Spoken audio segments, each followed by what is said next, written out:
کہ اتنے پرابلم ہے دنیا میں، ہر آدمی پریشانی میں ہے، ہر جگہ ٹینشن ہے، ہر جگہ ڈپریشن ہے، یہاں آنے کے بعد بھی مسئلے حل نہیں ہوتے ہیں، پاکستان میں رہ کے بھی مسئلے حل نہیں ہوتے ہیں، جائیں تو کہاں جائیں؟ اس موقع پر مومن کے پاس ایک ہی سہارا ہوتا ہے دعا کا. تو بہت سارے علماء پوری مجلسیں پورے اشرے دعا کے موضوع پہ پڑھ رہے ہیں، بہت دعائیں. انٹرنیٹ پہ آپ جائیے، بہت سارے علماء کے 100 200 کلپ. مگر اردو کا ایک شعر ہے نا، اب وہ شعر تو میں عموماً پڑھتا بھی نہیں ہوں، اور سچی بات تو یہ ہے کہ صحیح معنوں میں شعر مجھے یاد بھی نہیں ہوتا کہ کیا وہ درد سر کے لیے مہندی لگانا بہت اچھی چیز ہے، مگر اس کو گھسنا اور پیسنا اور بنانا وہ خود بھی تو ایک درد سر ہے نا. تو اب کبھی یہ ہوتا ہے کہ کبھی نہیں، اکثر میں آج کل دیکھ رہا ہوں کہ دعاؤں کے حوالے سے اتنی مشکل دعائیں اور عمل بتائے جاتے ہیں کہ آدمی کا دل بھی جاتا ہے، وہ حوصلہ ہار جاتا ہے. جو ہمارے ہم بزرگوں نے ہمیں دی تھی دعائیں اور طریقے، وہ تو ٹھیک، مومن اس سے مطمئن نہیں ہوتا. تو مولانا یہ تو ہم کب سے کرتے چلے آ رہے، کوئی نئی دعا بتائیے، نئی. اور وہ آپ دیکھیں گے کہ اتنی مشکل ہے، کچھ چیزیں بہت ہی آسان. اور جو میں ابھی ایک واقعہ پڑھ رہا ہوں، کسی کے کہنے پر پڑھ رہا ہوں، یہ بھی بتا دوں. اس کا جو آخری حصہ ہوگا نا، کتنا اتھینٹک ہے یہ واقعے کا اختتام. واقعہ تو ہمارے زمانے کا، اس میں تو اتھینٹک کی بات ہی نہیں. اختتام جو ہے نا، آیت اللہ سیستانی کی جو آفیشل ویب سائٹ ہے، آفیشل، ان کے نام سے تو بہت سارے فیس بک پہ بھی پیج ہیں، اور ٹویٹر بھی ہے، انسٹاگرام بھی ہے، اور ویب سائٹ بھی ہے، لیکن آفیشل www.sistani.org. اس کے اردو سیکشن میں جائیے تاکہ آپ چیک کر سکیں. کوسچن آنسر وہ پھر وہ الفابیٹک انداز میں ہے. دال میں دعا میں 4 مسئلے. چوتھا بس وہ دیکھ لیجئے گا جا کے، وہ میں نہیں بتا رہا ہوں، وہ یہی واقعے کا آخر واقعہ ہے. آیت اللہ ہے نصر اللہ بنی صدر. اچھا، اب یہ صدر خاندان ایک بہت مشہور خاندان ہے، بہت سارے علماء ہوئے، یہ بہت عظیم شخصیت ہے. اگرچہ ان کا بیٹا، پھر وہی جو ہمارا 2 دن موضوع چلا، ابو الحسن بنی صدر، جسے ایران کا پہلا پریزیڈنٹ بنایا انقلاب کے بعد، اور کیسے اس نے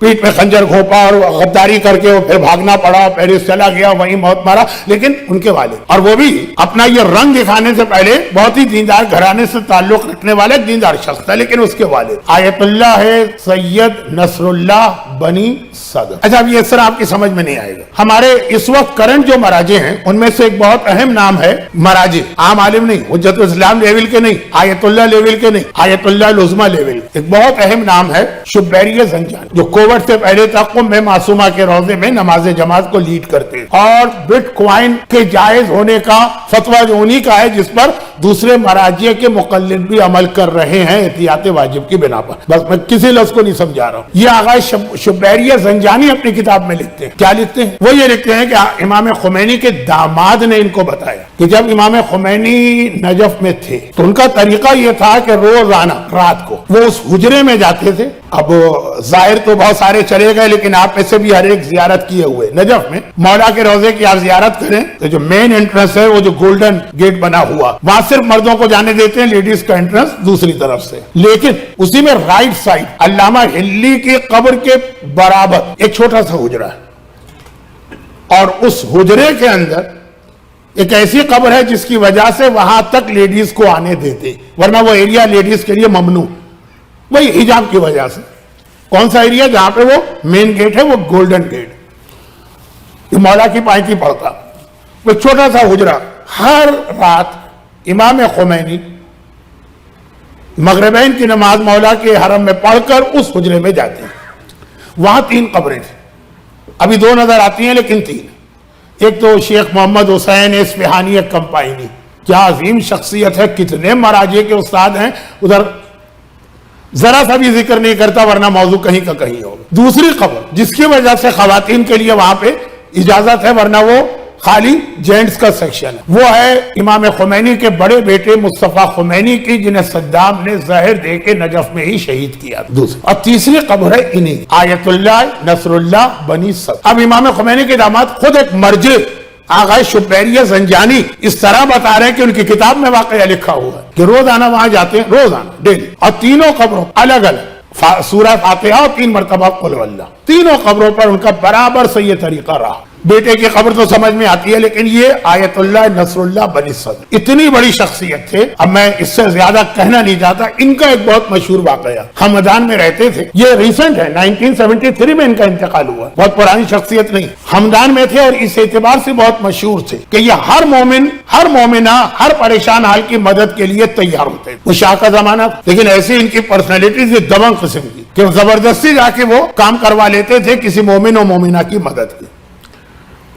تو ایک مرتبہ ایک شخص ان کے پاس آیا، یہ ابھی کی بات کر رہا ہوں، یہ 70s کی بات ہے، 70s. اور آنے کے بعد کہا کہ میں نے ایک آدمی کو قرضہ دیا تھا اور دیکھیں یہ رسید اس کے ہاتھ کی لکھی ہوئی میرے پاس، اس نے میرا قرضہ واپس نہیں کیا، اس سے پہلے وہ مر گیا. تو اب جو اسلام کا اصول ہے، میں اس کے وارثوں کے پاس گیا کہ یہ قرضہ لیا گیا ہے، مجھے قرضہ واپس چاہیے. وارثوں نے کہا کہ اول تو ہمیں یقین ہے، معلوم ہے، وہ مرنے والا ہم کو بتا کے گیا کہ وہ یہ قرضہ دے چکا، واپس کر چکا، اور اس کی رسید بھی اس نے آپ سے لی.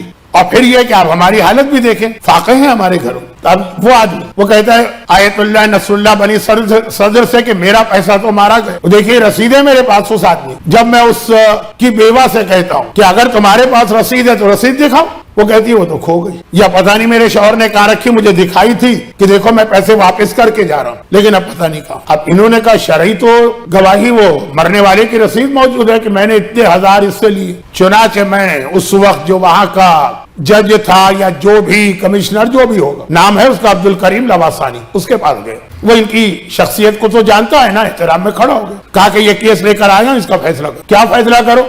کہا کہ وہ پیسے دلواؤ مرنے والے کے گھر والوں سے. اس نے کہا ایک کیس آیا تھا میرے پاس، میں مرنے والے کے گھر والوں کو جانتا ہوں، وہ اس کی بیوہ ایک سیدانی اور انتہائی شریف نیک عورت، یقین کامل ہے کہ وہ ایک دانہ گندم بھی کسی کا حق اپنے پاس نہیں رکھے گی. اس کے گھر میں غربت ہے، اس کے باوجود اگر یہ قرضہ ہوتا تو وہ کسی طرح سے، یعنی محاورتاً کہہ رہا ہوں، اپنے آپ کو بیچ کر بھی قرضہ دے گی. وہ کہہ رہی ہے قرضہ چکایا جا چکا ہے، واپس کیا جا چکا ہے، ری پیمنٹ ہو چکا. انہوں نے کہا تو پھر کوئی ثبوت ہونا چاہیے.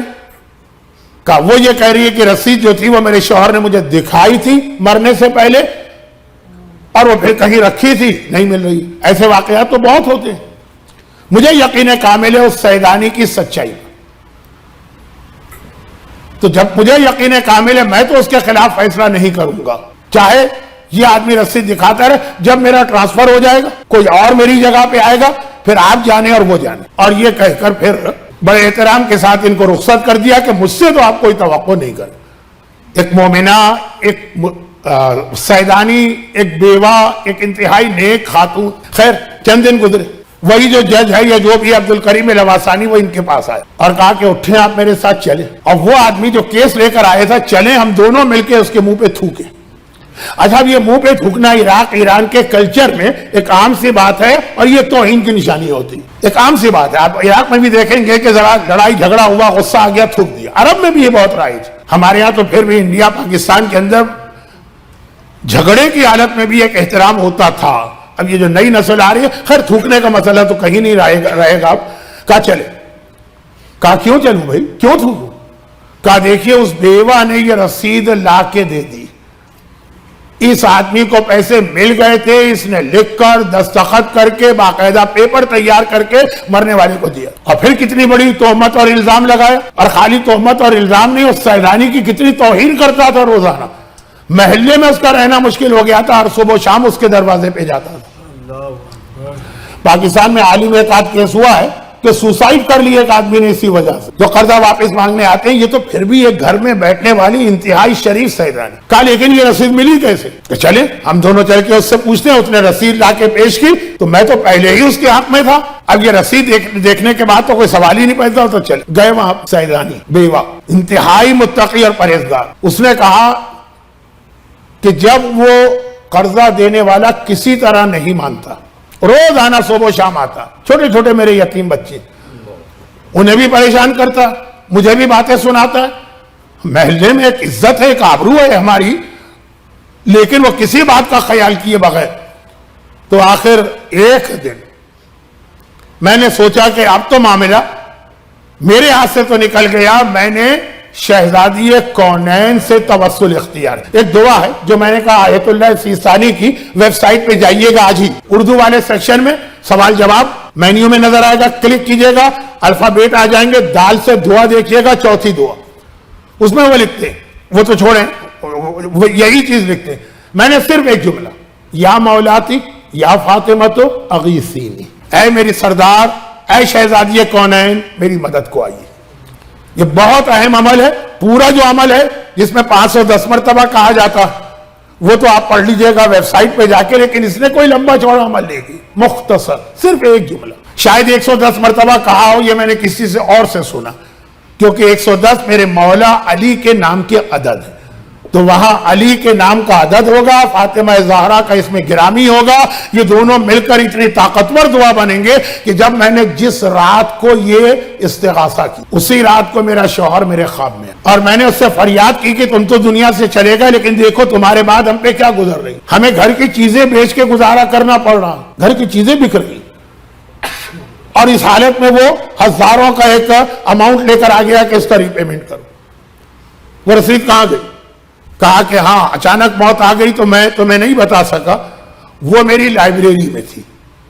میرے مرنے کے بعد گھر کا سامان بیچنا, تو سب سے پہلے کتابیں بیچی گئی, کیونکہ بچے چھوٹے ہیں, خود یہ عورت جو ہے عالمہ ہے نہیں, کتابوں کی فی الحال ضرورت نہیں, کتابیں بیچی گئی. یہ کتابیں محلے کے فلاں شخص نے خریدی, یہ اس کے گھر کے فرسٹ فلور پر, یا شاید سیکنڈ فلور کہیں گے اسے, مجھے یہ کنفیوز ہو جاتا ہے ہمیشہ کہ زمین والے کو فرسٹ فلور کہیں گے کہ گراؤنڈ فلور. خیر, اوپر کی منزل پہ اس کی لائبریری, اس لائبریری کی الماری نمبر 4 میں شیلف نمبر 6 میں جو کتابیں لگی, اس میں 8ویں کتاب ہے, اس کو کھولنا, اس کے اندر یہ رسید رکھی ہوئی.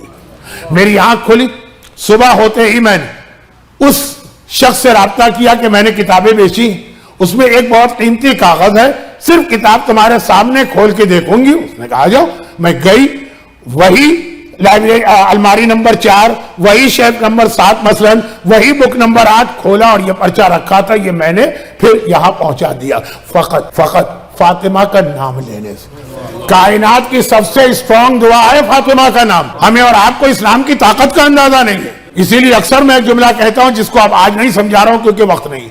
وہ یہ ہے کہ روایتوں میں آیا ہے کہ اس کائنات کی کنجی ہے نام فاطمہ. ہر مصیبت, ہر پریشانی, ہر بلا دور ہو جاتی ہے اگر آپ صحیح طریقے سے نام فاطمہ لیں.